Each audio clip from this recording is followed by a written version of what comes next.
నమస్తే మాస్టర్స్.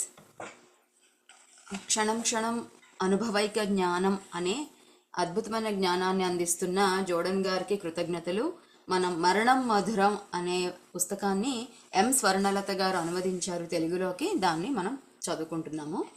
ఈరోజు కొత్త చాప్టర్ 11వ చాప్టర్. దీని పేరు ఏంటంటే వెతుకుట. ఏం వెతకాలి అనేది మనం చూద్దాం ఇప్పుడు. ఆత్మలు ఒకే ప్రదేశాన్ని ఆక్రమించవు. అవి చాలా వరకు ఒకదాని నుండి మరి ఒకటి కొంత వేర్పాటుతో ఉంటాయి, కలిసిపోయినప్పుడు తప్ప. వ్యక్తిగత ఆత్మలు అనేకం ఉంటాయి కనుక సర్వాత్మలోకం విస్తృత ప్రదేశాన్ని కలిగి ఉంటుంది. ఆ ఆత్మలు సర్వాత్మలో వాటన్నింటి సామూహిక శక్తి కలిపి సంపూర్ణత్వం, సర్వస్వం లేదా దైవాన్ని కలిగి ఉంటాయి. ఓకే, కొత్త కాన్సెప్ట్ అని అనుకుంటున్నాను. ఎలాగ పైలోకం గురించి తెలుసుకుంటున్నాం కదా. సో పైలోకంలో సర్వాత్మ అని ఉంటుంది, అంతా కూడా ప్రేమమయమై ఉంటుంది అని తెలుసుకున్నాము. ఇక్కడ ఈ వ్యక్తిగత ఆత్మలు అనేవి ఉంటాయి. అవేంటంటే అంటే చైతన్యం అనమాట. శక్తి, చైతన్యం, కాంతి అని అర్థం చేసుకోవాలి. ఆత్మ అంటే ఇవి విడివిడిగా ఉంటాయన్నమాట. అంటే ఇప్పుడు నా శరీరం ఎలా అయితే కొంత ప్రదేశాన్ని ఆక్రమిస్తుందో అట్లాగే అక్కడ కూడా విడివిడిగా ఆత్మలు కొంత ప్రదేశాన్ని ఆక్రమిస్తాయి. కలిసిపోయినప్పుడు తప్ప మొత్తం విడివిడిగా ఉంటాయి. కాబట్టి సర్వాత్మలోకంలో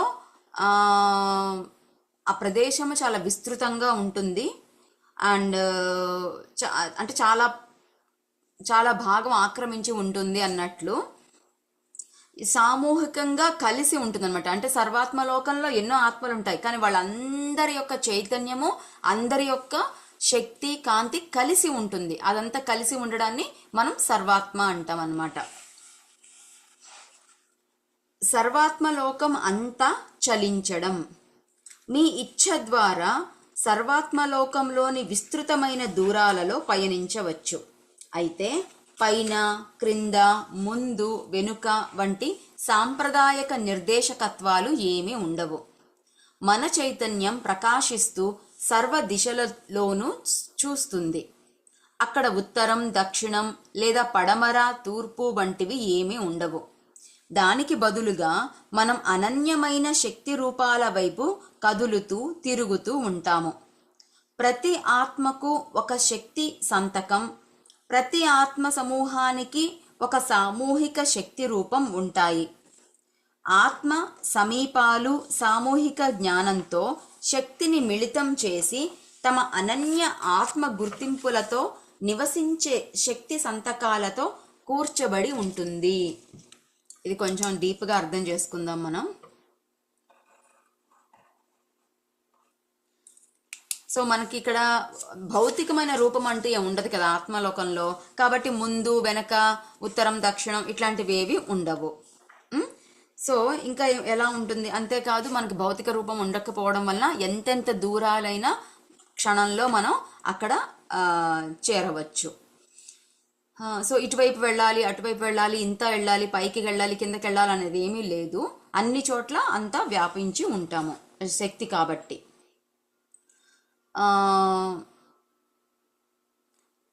మనము అక్కడ ఎటువైపు వెళ్ళాలి అనేది లేదు, కానీ మరి ఇప్పుడు పలానా చోటికి వెళ్ళాలి, పలానా విషయం తెలుసుకోవాలి, ఇట్లాంటిది ఏదైనా ఉన్నప్పుడు మరి డైరెక్షన్స్ లేవు కదా మనకి. తూర్పు, పైన, కింద అని డైరెక్షన్స్ లేవు. మరి ఎటువైపు వెళ్ళాలి అంటే అనన్యమైన శక్తి రూపాల వైపు మనము కదలచ్చు అనమాట.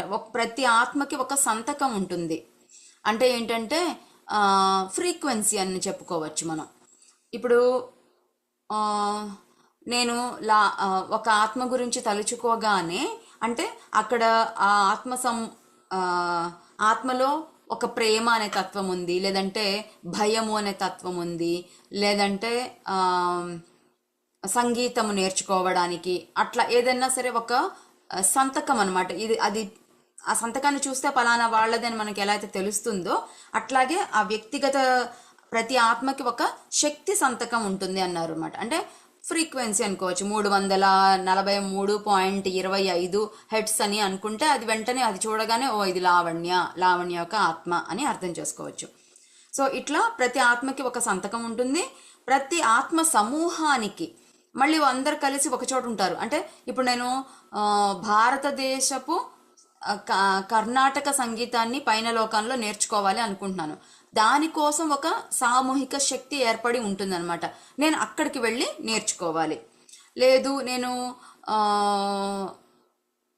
ఏంటి ఒక మతపరమైన విషయాలు తెలుసుకోవాలి అని అనుకున్నాను, అక్కడి కోసం వేరే సామూహిక శక్తి రూపానికి వెళ్ళాలన్నమాట. సో ఇట్లా వ్యక్తిగత శక్తికేమో సంతకం ఉంటుంది, అట్లాగే ఆత్మ సమూహాలకేమో ఒక శక్తి రూపం ఉంటుందన్నమాట. సో ఇక్కడ అందరికీ ఈ కాన్సెప్ట్ అర్థమైందని అనుకుంటున్నాను. శక్తితో మనం మాట్లాడుతున్నాం, శక్తి అంతా ఉంటుంది కాబట్టి దాని గురించి మాట్లాడుతున్నాము. దాన్ని బట్టే శక్తి ఫ్రీక్వెన్సీని బట్టి మనం ఎవరి దగ్గర ఉన్నామో ఎక్కడికి వెళ్ళాలనేది మనం అర్థం చేసుకోవచ్చు. వ్యక్తిగత మరియు సామూహిక ఆత్మల శక్తి గుర్తులకు తోడు సర్వాత్మలోకం కొన్ని విభాగాల ఆలోచన మరియు ఎరుకకు పాతాలు కలిగి ఉంటుంది. ఈ ఆలోచనలు సంపూర్ణత్వంలోని భాగంగా ఉంటాయి. అది ఒక ప్రత్యేక ఆత్మ చైతన్యంలో నివసించడం కంటే భిన్నమైనది. భౌతిక విశ్వం ఒక సృజనాత్మక ఆలోచన ఫలితం మరియు ఆ ఉదాహరణ చైతన్యపు వాస్తవీకరణగా అది సర్వాత్మలోకంలో నివసిస్తూ మరియు దానిలో భాగంగా ఉంటుంది. ఇందాక మనం వ్యక్తిగత మరియు సామూహిక ఆత్మల శక్తి గుర్తులు అని అనుకున్నాం కదా, వాటితో పాటు ఇంకా ఏముంటుంది అంట, సర్వాత్మలోకంలో కొన్ని విభాగాలు ఉంటాయన్నమాట. అవి ఒక్కొక్కటి ఒక్కొక్క ఎరుకకి సంబంధించింది. ఇందాక అనుకున్నాం కదా, గుణాలు, కళలు నేర్చుకోవడానికి ఒక్కొక్కళ్ళకి ఒక్కొక్క సామూహిక శక్తి ఉన్నట్టే గుర్తున్నట్టు ఇక్కడ విభాగాలు ఎరుకకు సంబంధించింది అనమాట. అంటే ఉదాహరణకి ఒక డైమెన్షన్కి సంబంధించి అట్లా కూడా లోకాలు ఉంటాయన్నమాట. ఈ ఆలోచనలు సంపూర్ణత్వంలో ఒక భాగం, అంటే పూర్ణాత్మ సర్వాత్మలో ఇవన్నీ కూడా ఒక భాగమే, మళ్ళీ కూడా ఒక ప్రత్యేక చైతన్యంలో నివసించడం ఉంటుంది. అంటే ఎలా అర్థం చేసుకోవాలంటే మనందరము కూడా ఒక విశ్వంలో ఒక భాగాలమే.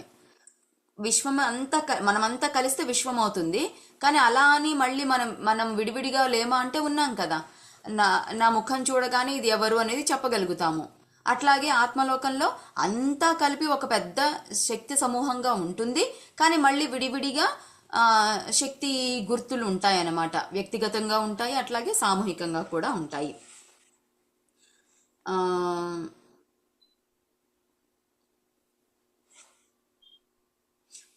ఎలా అయితే మనము ఇప్పుడు ఈ విశ్వంలోనే ఉన్నాము, కానీ ఇప్పుడు ఉదాహరణకి పద్మజ గారిని తీసుకుందాం.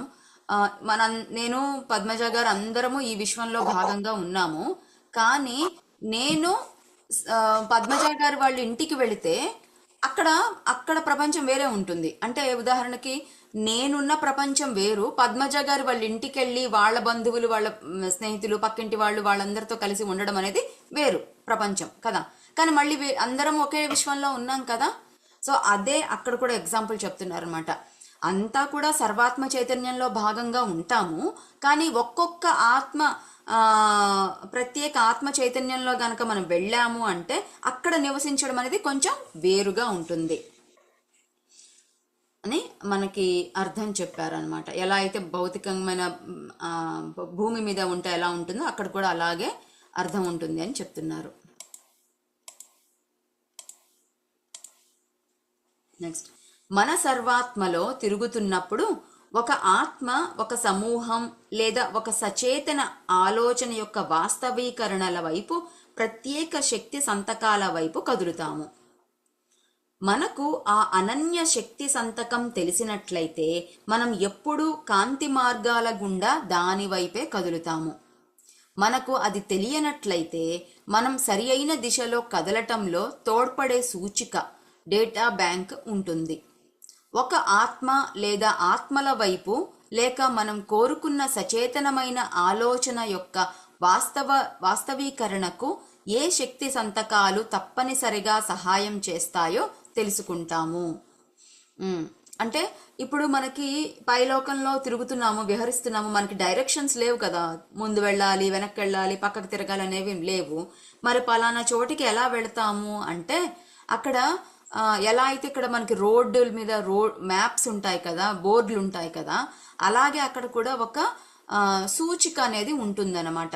అంటే ఏ విషయాన్ని, ఏ శక్తి సమూహాన్ని చేరాలి అంటే ఏ ఏ ఫ్రీక్వెన్సీకి రీచ్ అవ్వాలి అని ఉంటుంది. ఇక్కడ కొంచెము అర్థం చేసుకోవడానికి ప్రయత్నిద్దాము. ఇప్పుడు నేను ఈ ప్రదేశం నుంచి ఒక శాస్త్రీయ సంగీతం నేర్చుకునే సమూహానికి చేరాలి అనుకున్నప్పుడు నేను నా ఆత్మ పరంగా నేను అటు డైరెక్షన్లో వెళ్ళాల్సిన అవసరం లేదు. ఏం చేయాలి నేను? మనం ఎక్కడ ఏది అనుకుంటే అప్పుడే అది ప్రత్యక్షం అయిపోతుంది కదా. నేనేమనుకోవాలి అంటే పలానా సమూహానికి, పలానా ఫ్రీక్వెన్సీ ఉండే సమూహానికి నేను చేరుకోవాలి అనుకోగానే నేను అక్కడికి వెళ్ళిపోతాను, అక్కడ చేరిపోతాను. ఇది భౌతికంగా ఒక ప్రదేశం నుంచి ఇంకో ప్రదేశానికి వెళ్ళడం అనేది లాగా ఉండదన్నమాట. ఒక డైమెన్షన్ నుంచి ఇంకో డైమెన్షన్, ఒక ఫ్రీక్వెన్సీ నుంచి ఇంకొక ఫ్రీక్వెన్సీకి టక్కున మారినట్టుగా ఉంటుంది. మనం ఎలా అర్థం చేసుకోవచ్చు అంటే ఒక రేడియోలో ఒక స్టేషన్ ఉంటుంది కదా, ఒక స్టేషన్ మనం అలా తిప్పుతూ ఉంటాము. ఆ తిప్పినప్పుడు 90.2 అనే ఛానల్లో మనం తిప్పినప్పుడు ఒక రకమైన పాటలు, కార్యక్రమాలు వస్తూ ఉంటాయి. మళ్ళీ వెంటనే మనం ఇంకొకటి ఆ 92.3 అంటే ఒక స్టేషను, 92.4 అంటే ఇంకొక స్టేషను. సో కరెక్ట్గా దానికి రీచ్ అయినప్పుడే మనకి ఆ స్టేషన్కి మనం కనెక్ట్ అవుతాం అనమాట. మధ్యలో అటు ఇటు వెళ్ళామంటే మళ్ళీ కనెక్ట్ అవ్వం మనం. కాబట్టి ఎగ్జాక్ట్లీ ఒక్కొక్క స్టేషను ఒక్కొక్క ఫ్రీక్వెన్సీ ఉంటుంది, అక్కడికి సరిగ్గా మనం చేరుకోవాలి.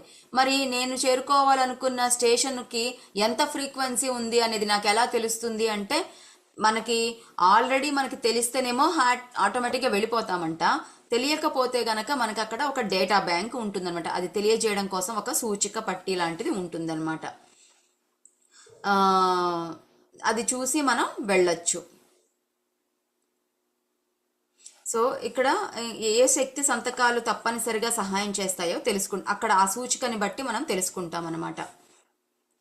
కాంతి మార్గాలు, శక్తి ధమనులు, మానవ శరీరంలోని సిరలు మరియు కేశనాళికల వల్లే అతి చిన్న కణం ఆత్మ కూడా సంపూర్ణత్వాన్ని చేరి మరియు అనుసంధానం పొందడానికి రూపొందించబడ్డాయి. ఈ కాంతి మార్గాలు ముందు చెప్పినట్లుగానే భౌతిక విశ్వాన్ని కూడా చేరుతాయి. అయితే భౌతిక లోకంలో అవి మరింత పరిమితమై మనం సందర్శించడానికి అనుమతించబడిన కాల ప్రాంతాలకు మాత్రమే వెళ్ళగలవు. అంటే ఎలా అయితే మన శరీరంలో ఎర్ర రక్తనాళాలు, నీలి రక్తనాళాలు అంటే ధమనులు, కేశనాళాలు ఉంటాయో, అంటే ఆక్సిజన్తో మంచి రక్తం ప్రవహించేది, చెడు రక్తం ప్రవహించేది అన్నట్టుగా ఎలా అయితే విడివిడిగా ఉంటాయో, అలాగే అతి చిన్న కణం అయిన ఆత్మ కూడా సంపూర్ణత్వాన్ని చేరి అనుసంధానించబడడానికి రూపొందించబడ్డాయి. అంటే గుండెలో రక్తనాళాలు రక్తాన్ని ప్రవహింపజేయడానికి ఎలా అయితే మార్గాలు ఉంటాయో, పైలోకంలో కూడా ఒక్కొక్క చోటికి వెళ్ళడానికి అక్కడికి అలాగా మార్గాలు, కనెక్ట్ అవ్వడానికి మార్గాలు ఉన్నాయి అని చెప్పారు. ఇవన్నీ ఏంటి? కాంతి మార్గాలు అనమాట. కాంతి ద్వారా మనం ప్రవహిస్తాము. కాంతి అంటే కూడా ఒక ఫ్రీక్వెన్సీ, ప్రేమ అని చెప్పచ్చు. ఈ కాంతి మార్గాలు భౌతిక విశ్వానికి కూడా చేరుతాయంట. అంటే ఆత్మలోకంలో అక్కడక్కడ తిరగడం ఒకటే కాదు, ఇవి భౌతికంగా మన భూమి మీదకి కానీ లేదా ఇతర లోకాలకి కానీ చేరడానికి కూడా ఉంటాయన్నమాట. ఈ భౌతిక లోకంలో అవి మరింత పరిమితమై సందర్శించడానికి అనుమతించబడిన కాల ప్రాంతాలకు మాత్రమే వెళ్ళగలవు. అంటే పైలోకంలోనేమో ఆత్మలోకంలో ఎక్కడికి కావాలంటే అక్కడికి వెళ్ళవచ్చు, కొంత లిమిటేషన్స్ ఉంటాయి అక్కడ కూడా. అంటే ఉదాహరణకి నేను చాలా తక్కువ స్థాయిలో ఉన్నాను, ఆధ్యాత్మికంగా చాలా తక్కువ స్థాయిలో ఉన్నాను, భయపడిపోతున్నాను, బాధపడుతున్నాను, ఇట్లాంటివన్నీ ఉంటే నాకు సర్వాత్మలోకంలో ఆ దైవాన్ని అంటే హయ్యర్ ఫ్రీక్వెన్సీని చేరుకునే నాకు అర్హత ఉండదు, నన్ను అక్కడ ఆపేస్తారు. అట్లాగే ఈ కాంతి మార్గాలు భౌతిక లోకంలో కూడా పరిమితమై ఉంటాయన్నమాట. ఎక్కడ వరకు చేరచ్చు, ఎక్కడ చేరకూడదు, ఎక్కడ ప్రమాదం ఉంటుంది, ఇట్లా ఇవన్నీ కూడా అనుమతించిన చోటకి మాత్రమే మనం వెళ్ళగలుగుతాయి ఆ కాంతి మార్గాలు. తర్వాత శక్తితో నడవటం తర్వాత భాగం. కాంతి మార్గాలలో మీరు వేగ భావన లేకుండానే చలిస్తారు, ప్రకాశపు సమూహాలను దాటుతారు, సవాలు దాటుతారు, వేరే ప్రదేశాలకు వెళుతున్న ఆత్మలను దాటుతారు. మీరు సచేతనంగా వెతకపోతే మీ శ్రద్ధ అంతా మీరు గమ్యంగా కోరుకునే అనన్య శక్తి నమూనాపైనే ఉంటుంది. మీరు దాని వైపు భూమి మీద సుదూరంగా ఉన్న ఒక పర్వతం వైపు వెళ్ళినట్లు వెళుతూనే ఉంటారు. మీ శ్రద్ధ కేంద్రీకరించి అది పెద్దదిగా కనిపించడాన్ని గమనిస్తూ దానిపైనే దృష్టి నిలిపి చలిస్తారు. ఓకే, ఇందాక మనం చెప్పుకున్నాము, ఇదేంటంటే ఒక చోటు నుంచి ఒక చోటికి వెళ్ళడము లేదా వేగంగా నిదానంగా వెళ్ళడం అన్నట్లు కాదు. ఒక డైమెన్షన్ నుంచి ఒక డైమెన్షన్లోకి టక్కున వెళ్ళినట్లు అవుతుందన్నమాట. అయితే ఏమన్నారంటే, ఎలా అయితే మనం ఇక్కడ భూమి మీద రోడ్డు మీద వెళ్తుంటే మనం ముందుగా ఎంతో ఎదురుగా వచ్చే కార్లు ఇవన్నీ మనము దాటుతూ వెళ్తాము, మనకంటే ముందు వెళ్ళిన వాళ్ళని ఇవన్నీ కూడా దాటుతుంటాము, వేరే వేరే ప్రదేశాలు అక్కడ ఉన్న మనుషులు వాళ్ళందరినీ దాటుకుంటూ వెళ్తాం కదా. అలాగే ఇక్కడ కూడా దాటుతాము. అంటే ఇప్పుడు నేను 200 హెర్ట్జ్ ఫ్రీక్వెన్సీలో ఉన్నాను, నేను 300 హెర్ట్జ్ ఫ్రీక్వెన్సీకి చేరుకోవాలి. మధ్యలో మరి 201, 232, 293 ఇట్లాంటి ఫ్రీక్వెన్సీలు అన్నీ వస్తాయి కదా. వీటన్నింటినీ కూడా దాటుకుంటూ వెళ్ళాలన్నమాట. అప్పుడు నేను 300కి చేరుతాను. అయితే ఇక్కడ ఏంటంటే, నేను 300కి వెళ్ళాలి అనుకుంటున్నాను కదా. ఇప్పుడు ఆ 300 అనేది నేను గనక శ్రద్ధ పెట్టాలి.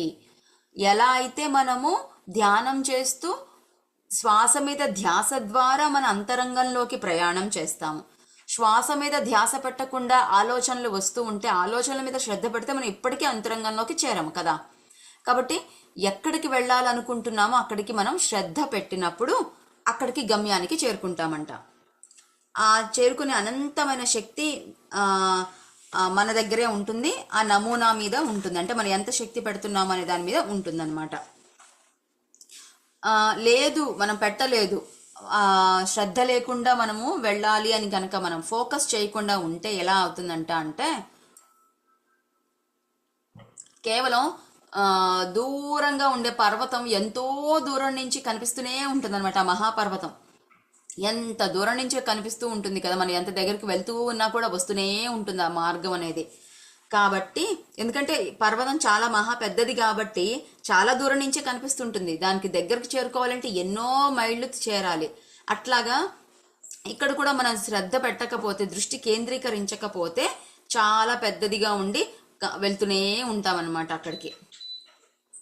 సో జ్ఞాపకం ఉంచుకోండి, చైతన్యం ఆలోచన తక్షణమే ఎంత దూరమైనా ప్రయాణించగలిగితే మీ ఆత్మశక్తి, మీ సంపూర్ణత, మీ ఎరుక, మీరు మిగిలిన శక్తి వలనే కాల ప్రాంతాల గుండా ప్రయత్నిస్తుంది. ఏమి జ్ఞాపకం ఉంచుకోమన్నారు? ఈ జ్ఞాపకం మన ఇక్కడ ఉండడమే కాదు, మన ఆత్మలోకంలోకి వెళ్ళినప్పుడు కూడా ఇది మనకి గుర్తు రావాలన్నమాట. చైతన్యం తక్షణమే ఎంత దూరమైనా ప్రయాణించగలిగితే మీ ఆత్మశక్తి మిగిలిన శక్తి వలనే కాల ప్రాంతాల గుండా ప్రయత్నిస్తుంది. ఎలా అయితే మన ఆలోచన, ఇప్పుడు నేను హిమాలయాలు అనగానే నా ఆలోచన, నా హిమాలయాలు ఒక రూపం, చిన్నప్పటి నుంచి నేను తెలుసుకున్న రూపం, ఇప్పటిదాకా చూసిన ఫోటోలు అన్నీ చలి అనే విషయము, అక్కడ యోగులు మునులు ఉంటారనే విషయము, ఋషికేశ్ లాంటి పెద్ద పెద్ద క్షేత్రాలు ఉంటాయి, ఇవన్నీ కూడా నా దృష్టిలోకి వచ్చేస్తాయి. అలాగే నేను మాట్లాడుతుంటే మీకు కూడా అదంతా సీన్ వచ్చేస్తుంది కదా. అంటే మానసికంగా మనం అక్కడికి వెళ్ళిపోయాం. ఎలా అయితే ఆలోచన అంటే చైతన్యం ద్వారా మనం తక్షణమే ఎంత దూరమైనా ప్రయాణం చేయగలమో, అదేవిధంగా ఆత్మశక్తి, మన ఎరుక అనేది, ఆ శక్తి, ఆ ఎరుక అనేది ఏ కాలంలోకైనా మనం వెళ్ళగలుగుతాము. కాల ప్రాంతాల గుండా ప్రయాణం చేయగలం అనమాట. ఏ కాలంలోకైనా వెళ్ళిపోగలము, ఏ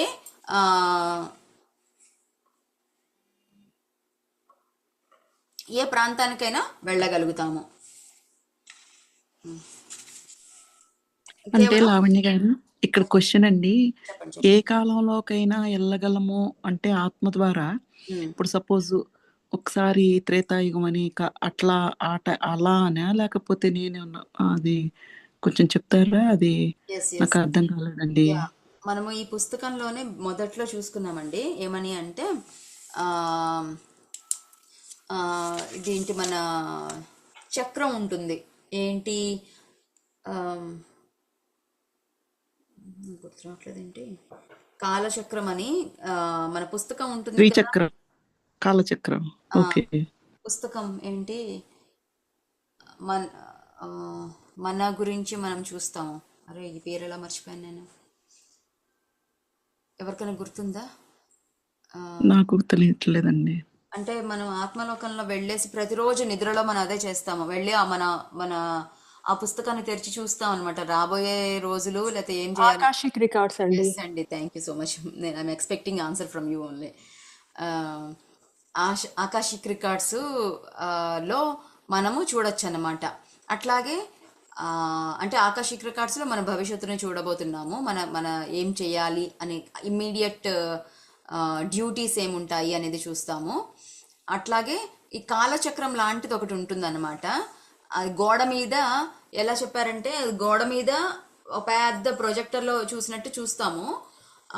దాంట్లో మనకి పరిమితులు ఉన్నంత వరకు, అంటే నా యొక్క ఫ్రీక్వెన్సీ, నా యొక్క లైఫ్ పర్పస్, జీవిత ధ్యేయాన్ని బట్టి, నా ఆత్మ యొక్క ప్రణాళికని బట్టి నాకు ఎంతవరకు పరిమితులు ఉంటే అంతవరకు చూపిస్తారు.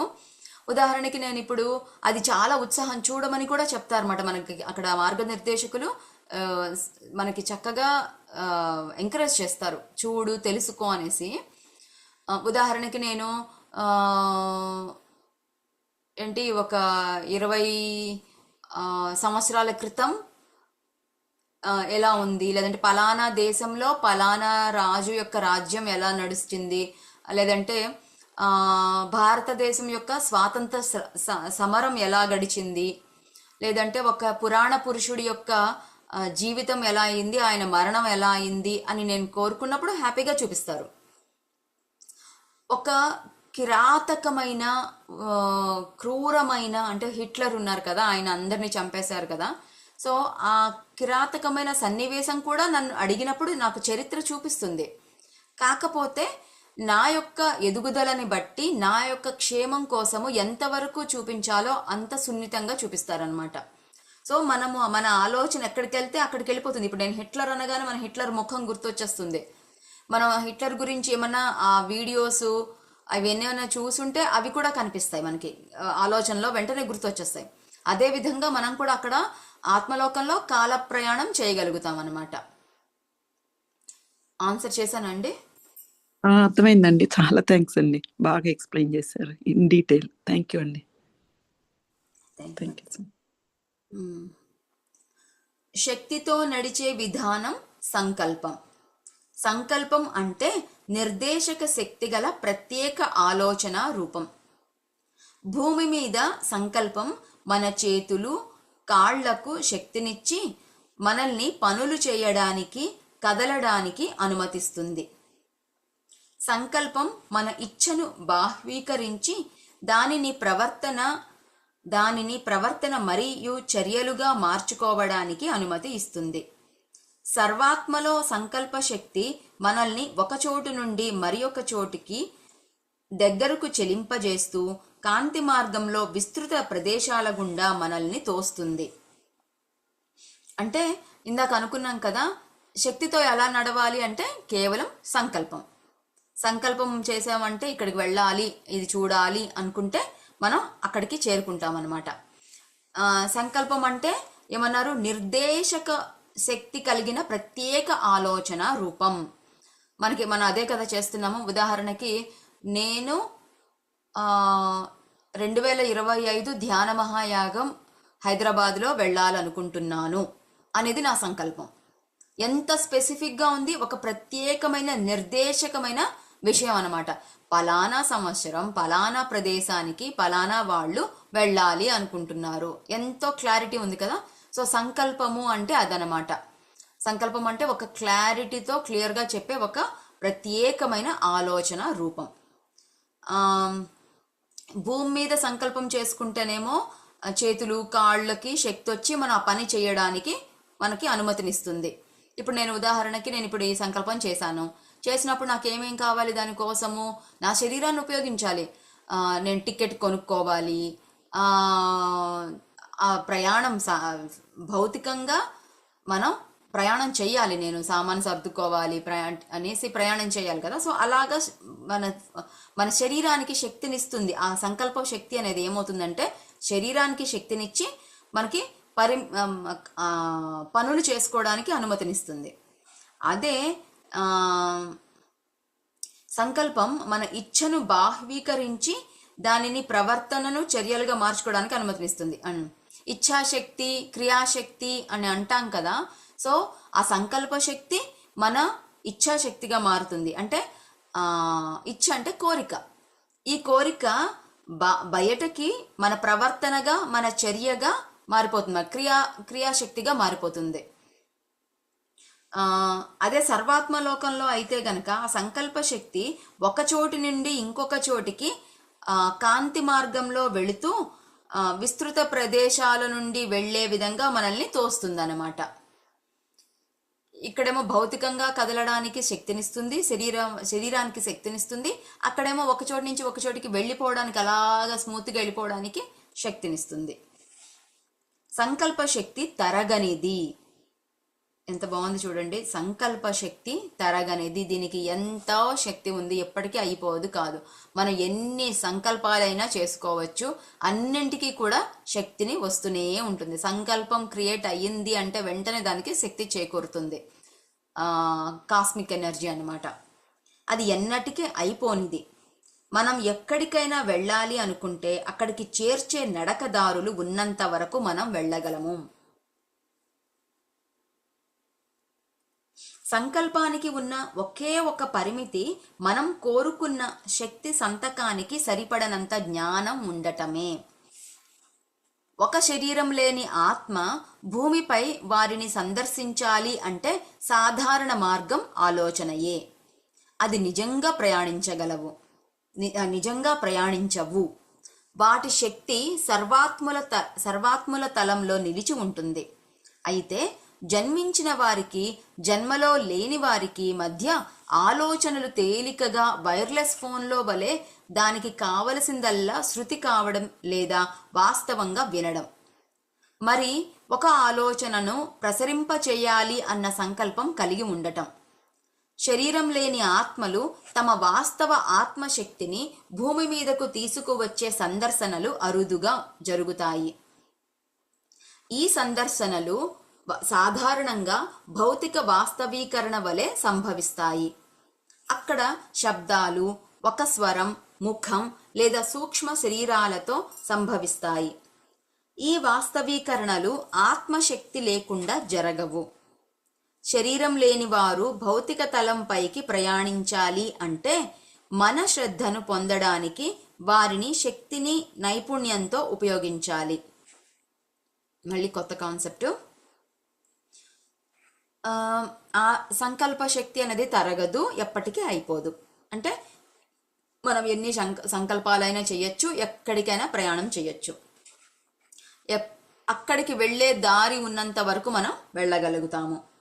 అంటే ఆ సంకల్పంతో మనం ఎక్కడికి వెళ్ళాలనుకుంటామో అక్కడికి దారి ఉంటే మనం వెళ్ళగలుగుతాం. ఉదాహరణకి నేను పలానా కొన్ని వేల మైళ్ళ దూరంలో కొన్ని కొండ గుహలలో ఒక కొండ గుహలోకి వెళ్ళాలి అని అనుకున్నాను. నాకు పేరు అన్నీ తెలిస్తే, పేరు తెలీదు. ఇప్పుడు నాకు ఎక్కడికి వెళ్ళాలనుకుంటున్నాను, నాకేం పేరు తెలీదు. సో సంకల్పం కరెక్ట్గా లేదు కాబట్టి అది సరిగ్గా క్రియేట్ అవ్వదు అనమాట.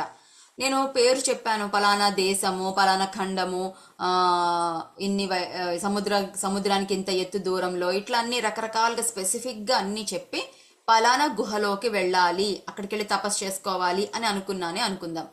నాకు వస్తుంది, నాకు అన్ని మార్గాలు ఏర్పడతాయి. ఎవరో ఒకళ్ళు దానికోసము ఆ ప్రదేశానికి వెళ్ళడానికి సంబంధించిన, ఆ దేశము ఖండానికి సంబంధించిన విషయాలు నాకు అందివ్వడము, అక్కడ ఏ భాష, ఏ ఎలా ఫ్లైట్ బుక్ చేసుకోవాలి, ఏ ఫ్లైటు, ఏం ఆహారం ఎలా ఉంటుంది, అక్కడ ఎటువంటి వాతావరణం ఉంటుంది, ఈ విషయాలన్నీ కూడా నాకు ఆటోమేటిక్గా వచ్చేస్తాయి. ఎలా అంటే ఉదాహరణకి నా లోపల నుంచి ఒక ఆలోచన వస్తుందన్నమాట. గూగుల్లో సెర్చ్ చెయ్యి అనే ఒక ఆలోచన నాలోంచే వస్తుంది.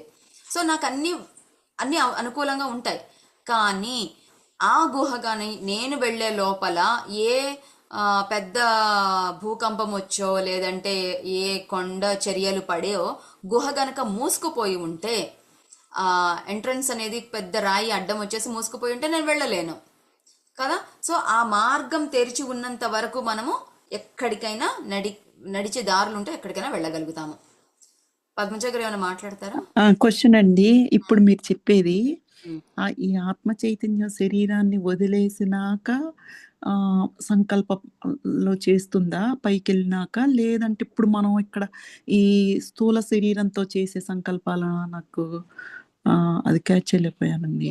ప్రస్తుతం అయితే మనం స్థూల శరీరం గురించి మాట్లాడుతున్నాము. ఇంకా భౌతికంగా జన్మ లేనిది కూడా మాట్లాడబోతున్నాం. ఓకే అర్థమైందండి. థ్యాంక్ యూ అండి. సో స్థూలంగా మనము ఎక్కడికైనా మార్గం ఉన్నంత వరకు మనం హ్యాపీగా వెళ్ళగలుగుతాం. సంకల్పం మనకి అంత శక్తినిస్తుంది. సో ఇక్కడ మనం బాగా బాగా గుర్తుపెట్టుకోవాల్సిందండి, మన లైఫ్లో మనకి ఇది ఉపయోగపడుతుంది. మనము ఎక్కడికి అంటే ఏదైనా ఊరికి ప్రదేశానికి వెళ్ళడం ఒకటే కాదు, ఒక జీవితంలో ఒక గోల్, నాకు పలానాది కావాలి, నా జీవితంలో నాకు ఒక ఇల్లు కావాలి, ఒక కార్ కావాలి, నాకు ఇది కావాలి, పెళ్ళి కావాలి, పిల్లలు కావాలి, ఇట్లా ఏదైనా సరే మనం గనక కోరుకుంటే ఆ సంకల్పానికి అనంతమైన శక్తి ఉంటుంది. కాబట్టి అది జరిగి తీరుతుంది. కాకపోతే మార్గం ఉన్నంత వరకు అన్నారు కదా. సో ఈ భౌతికంగా ప్రదేశానికి వెళ్ళడానికేమో ఆ భౌతిక మార్గాలు తెరుచుకొని ఉన్నంత వరకు వెళ్ళగలము. ఇక్కడ ఏంటంటే కోరుకున్నది మొట్టమొదటి చిన్నపిల్లలప్పుడు మనము ఆత్మలోకంలో, కొంచెం టాపిక్ పక్కకు వెళ్తున్నాను, ఉపయోగపడుతుందని అనుకుంటున్నాను. పసిపిల్లలుగా ఉండేటప్పుడు మనము ఏదైనా కోరుకొని నాకు ఇది కావాలి అని అడిగినప్పుడు పసిపిల్లలు మారం చేస్తారు. వాళ్ళు అంతే కదా అని చెప్పేసి మనం ఇస్తామన్నమాట. వాళ్ళకి మారం చేస్తున్నారు, నాకు కావాలి కావాలి కావాలి అనేసి చేస్తున్నారు కాబట్టి ఇచ్చేస్తాం పసిపిల్లలుగా ఉండేటప్పుడు. కొంచెం పెరిగే కొద్దీ మన పిల్లలకి ఏమని అర్థమవుతుందంటే, ఇది మా పేరెంట్స్ ఇస్తారా ఇవ్వరా, ఇవ్వగలరా ఇవ్వలేరా, వాళ్ళ దగ్గర అంత డబ్బు ఉందా, నేను అడగగలనా, నాకు అర్హత ఉందా, అరే మొన్న పరీక్షలో మార్కులు తక్కువ వచ్చాయి కాబట్టి ఇప్పుడు నేను అడిగితే వాళ్ళు ఒప్పుకోరేమో, ఇట్లాంటి సందేహాలు వస్తాయన్నమాట వాళ్ళకి. వాళ్ళు ఏం చేస్తారు, ఎలా అనుకుంటారంటే నాకు అర్హత ఉంటే నాకు వస్తుంది అనే భావనలో ఉంటారు. అంటే ఇప్పుడు నేను పరీక్ష బాగా రాశాను, 100కి 100 వచ్చాయి, వెంటనే పేరెంట్స్ దగ్గరకు వచ్చి అమ్మ నాకు మార్కులు వచ్చాయి కదా, నాకు అది కొనియవా అని అడిగే అవకాశం ఉంది. అంటే నాకు ఇది అర్హత ఉంది కాబట్టి నాకు ఇది ఇవ్వు అని అడుగుతారన్నమాట. మనం కూడా అంతే అనమాట. మనకి ఒక ఆధ్యాత్మికంగా కొంత ఎదిగిన తరువాత ఎదగనంత వరకు మనం నాకు అది కావాలి ఇది కావాలి అంటాం అనమాట. భౌతికమైన కోరికలు కోరుతూ ఉంటాము స్థూలంగా. అంటే మనం ఆధ్యాత్మికంగా చిన్న స్థాయిలో ఉన్నట్టు. ఒక స్థితికి పెరిగిన తరువాత మధ్యలో ఉండేటప్పుడు ఏంటంటే నేను ఏం చేశాను అసలు ఇదన్నీ కోరుకోవడానికి, నాకు ఎంత అర్హత ఉంది అనే ఆలోచనలో ఉంటాం అనమాట. అప్పుడు ఎంత కోరుకుంటామో అర్హత ఉంది అనుకున్నదే మనం కోరుకుంటుంటాం. అది మనకి ఇవ్వబడుతుంది, యూనివర్స్ మనకి ఇస్తుంది. అలాగే ఇంకా పై స్థాయికి వచ్చే కొద్దీ బాగా పెద్దవాళ్ళు అయిన తర్వాత మనం కూడా ఆత్మపరంగా ఆధ్యాత్మికంగా ఎదిగినా కూడా, లేదంటే మామూలుగానే భౌతికంగా ఎదిగినా కూడా మనం ఎలా అనుకుంటామంటే, ఇది నేను అడగద్దు, నాకు అర్హత ఉంటే, నేను కరెక్ట్ పర్సన్ అయితే, సరి అయిన సమయం అయితే యూనివర్సే నాకు ఇస్తుంది అనే ఉన్నత స్థితిలో ఉంటాం అన్నమాట. మనం ఇంకా అడగము, ఇది నాకు కరెక్ట్ అయితే అదే ఇస్తుంది అనే ఎప్పుడైతే ఆ స్థితికి వెళ్ళడం అనేది పై స్థాయి అన్నమాట. సో ఇక్కడ స్థూలంగా కూడా మనం ఏది కావాలంటే అది కోరుకుంటే అక్కడ మార్గం ఉన్నంత వరకు ఇవ్వడానికి మనకి అర్హత, లేదంటే యూనివర్స్ మనకి అర్హత ఉంది అని యూనివర్స్ తలుచుకున్నంత వరకు మనం అక్కడికి వెళ్ళగలుగుతాము. ఎందుకంటే సంకల్పానికి అనంతమైన శక్తి ఉంది. ఇక్కడ మనకి ఎందుకు ఇది అంతా అప్లై చేయాలి లైఫ్లో అంటే, ఏదైనా కోరుకునేటప్పుడు అది మంచి కానీ చెడు కానీ భౌతికం కానీ ఆధ్యాత్మిక ఎదుగుదల కానీ ఏదైనా సరే కోరుకునేటప్పుడు భయం అనేది ఒకటి ఉంటుంది. ఇది నా వల్ల అవుతుందా అవ్వదా, చేయగలనా చేయలేనా, అనేసి జీవితంలో అందరికీ చిన్న చిన్న విషయాలైనా సరే ఉంటుంది కదా, వాటిని అధిగమించడానికి ఇది అప్లై చేసుకోవచ్చు అనమాట. అనంతమైన శక్తి ఉంది నా లోపల అని చేసుకోవచ్చు. ఫస్ట్ సంకల్పం చేయడానికి కూడా భయపడిపోతుంటాం కదా, సో అది. ఇంకోటి జీకే సార్ చెప్పిన ప్రకారం ఏంటంటే, ఆధ్యాత్మికంగా ఎంతైనా కోరి సాధించాలి, మన శక్తినంతా ఆ సంకల్పానికి పెట్టాలి, మిరాక్యులస్ థింకింగ్ చేయాలి. భౌతికంగా ఏది కోరకూడదు, వస్తే గనక హ్యాపీగా తీసుకోవాలి. మనకి ఏదొచ్చినా కూడా విశ్వం మన అర్హతని మెచ్చుకొని ఇస్తుంది అన్నట్టుగా భావించి హ్యాపీగా తీసుకోవాలి. ఏది కోరకూడదు. ఆధ్యాత్మికంగా మాత్రం కోరి సాధించాలి. మన యొక్క ఉన్నతి, అట్లాగే సమాజం యొక్క ఉన్నతి కోసం ఎంతో శక్తిని, సంకల్పాన్ని వినియోగించి మనం కోరి సాధించాలి దానికోసం. ఇప్పుడు తర్వాత దానికి ఏంటంటే, సంకల్పానికి ఉన్న ఒకే ఒక పరిమితి ఏంటి అంటే, మనం కోరుకున్న శక్తి సంతకానికి సరిపడినంత జ్ఞానం ఉండాలన్నమాట. అంటే ఇందాక అర్హత అనుకున్నాం కదా, సో నేను ఇది కోరచ్చా కోరకూడదా, ఇప్పుడు నేను ఒక ఖడ్గం అడిగాను అనుకుందాం, ఒక మారణ ఆయుధాన్ని అడిగాను, వస్తుంది. కానీ నాకు దాన్ని వినియోగించే సరి అయిన జ్ఞానం ఉంటే నాకు వస్తుంది అనమాట. నేను దాన్ని మారణాయుధంగా వాడితే, అందరికీ ప్రమాదకరంగా నేను గనక మారితే అది నాకు ఇవ్వబడదు, నాకు మంచిది కాదు. కాబట్టి అదే గనక నేను అదొక ఆర్టిఫాక్ట్ లాగానో, ఒక చారిత్రాత్మకంగా వచ్చిన ఒక వస్తువుగా, ఒక ప్రదర్శనగా ఏదైనా పెట్టడము, లేదంటే నా సొంత క్షేమం కోసం అది వాడుకోవడం, సురక్షితంగా ఉండడం కోసం వాడతాను, అప్పుడు మాత్రమే వాడతాను, అలాంటిది ఏదైనా పెడితే మాత్రం నాకు ఇవ్వబడుతుంది. శరీరం లేని ఆత్మ భూమిపైన సందర్శించాలి అంటే ఎలాగంటే ఆలోచనే. పైలోకంలో ఉండే ఆత్మలు మనకి కనిపిస్తారు, వినిపిస్తారు అంటారు కదా. కొంతమందికి కలల్లో వస్తుంటారు, కొంతమందికి ఏమో మాట వినిపిస్తుంది, క్లియర్ వాయన్స్, క్లియర్ ఆడియన్స్ అట్లా అంటారనమాట. మాట ద్వారా వినిపిస్తారు, వాళ్ళు చెప్పాల్సిన గైడెన్స్ మనకి వినిపిస్తుంది. ఇవన్నీ కూడా కేవలం ఆలోచన రూపంలోనే వాళ్ళు అక్కడి నుంచి చేయగలుగుతారు. అంతేకాని ఆత్మ నిజంగా ప్రయాణం చెయ్యదు, అక్కడి నుంచి ఇక్కడికి వచ్చి చెయ్యదనమాట. అక్కడి నుంచి ఒక సంకల్పం, ఒక ఆలోచన చేస్తే మనం కనెక్ట్ అయిపోతాం. వాళ్ళ పూర్తి శక్తి సర్వాత్మలోకంలోనే నిలిచి ఉంటుంది, ఆ తలంలోనే ఉంటుంది. అంటే ఇంకా అయితే జన్మించిన వారికి, జన్మలో లేని వారికి మధ్య ఆలోచనలు తేలికగా వైర్లెస్ ఫోన్ల వలె కావలసినంతగా శృతి కావడం వలన వాస్తవంగా వినపడటం అనేది జరుగుతుంది. అంటే ఇప్పుడు నేను ఇక్కడ భూమి మీద ఉండి, అంటే జన్మలో ఉండి, జన్మ లేని వారితో, పైన లోకాల్లో ఉండే వాళ్ళతో నేను కనెక్ట్ అవ్వాలి అని నేను అనుకుంటే ఒకటే మార్గం, శృతి కావడం అనమాట. ఇందాక మనం రేడియోని ట్యూన్ చేసుకోవడం అనుకున్నాం కదా, ఆ పలానా స్టేషన్కి రీచ్ అవ్వడం అనమాట. ఇప్పుడు పలానా శక్తి సమూహం, పలానా ఆత్మలోకంలో పలానా మాస్టరు పలానా ఫ్రీక్వెన్సీలో ఉంటారు అని నాకు తెలిసినప్పుడు నేను నా స్టేషన్ని, నా ఫ్రీక్వెన్సీని అక్కడికి మారిస్తే ఆటోమేటిక్గా వైర్లెస్ కనెక్షన్ లాగా కనెక్ట్ అయిపోతాం అనమాట. చక్కగా మాట్లాడుకోవచ్చు. మరి ఒక ఆలోచనను ప్రసరింప చేయాలి అన్న సంకల్పం కలిగి ఉండటం కూడా, అంటే నేను ఈ విషయాన్ని పలానా వాళ్ళకి అందజేయాలి అని అనుకుంటే నేను కనెక్ట్ అవుతాను.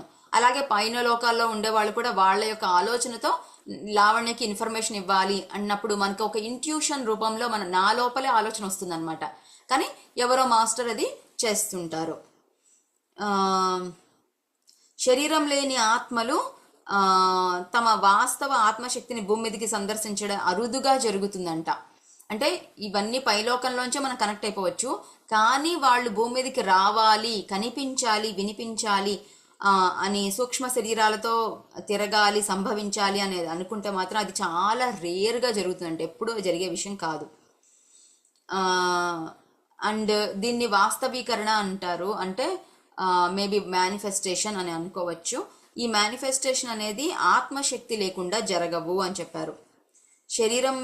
శరీరం లేని వారు భౌతిక తలంలోకి ప్రయాణించాలి అంటే వారి యొక్క శ్రద్ధను పొందడానికి వారి శక్తి నైపుణ్యాన్ని ఉపయోగించాలన్నమాట. అంటే వారి యొక్క ఎక్కడికి వెళ్ళాలి అనుకునేది ఆ శక్తి నైపుణ్యము, శ్రద్ధ అనేది భౌతిక తలం మీద పెట్టి చేస్తే వాళ్ళు రాగలుగుతారు. కానీ చాలా తక్కువగా అది జరుగుతుంది. కేవలం ఆలోచనలతోనే వాళ్ళు కనెక్ట్ అయిపోగలరు అనేది ఈరోజు మనం ఆ, పూర్తి చేసుకున్న టాపిక్ అది మాస్టర్స్.